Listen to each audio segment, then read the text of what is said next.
Buonasera e ben ritrovati con l'informazione flash di New Sicilia, i principali titoli del pomeriggio. È stato rintracciato e arrestato a Sofia, in Bulgaria, Gaetano Ofria, nipote del boss Gaetano Badalamenti e latitante da circa 2 anni nell'ambito di un'operazione condotta da polizia e carabinieri coordinati dalla Procura di Genova. Sull'uomo gravava una condanna definitiva a 6 anni e 8 mesi di reclusione. L'assessore regionale alla sanità Daniela Faraoni è intervenuta sul tema della carenza di medici negli ospedali. Spesso la pubblica amministrazione rimane ancorata al contratto collettivo che però talvolta rappresenta un freno nell'avvalersi di professionisti. Serve una revisione del modello a livello nazionale, le parole di Faraoni. Un 46enne catanese è stato arrestato per resistenza a minacce e lesioni a pubblico ufficiale.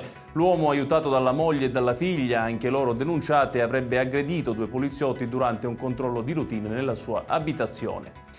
Il Comune di Palermo ha deciso di modificare il regolamento anti-racket aumentando a 25.000 euro il contributo in favore delle vittime di estorsione.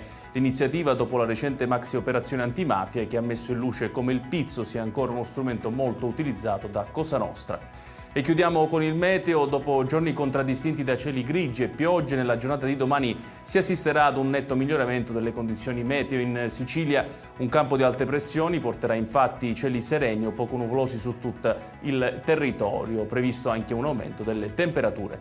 Ed è tutto per questa edizione. Tutti i dettagli su queste notizie li trovate come sempre sul nostro sito www.newsicilia.it. Grazie per averci seguito e buon proseguimento di serata.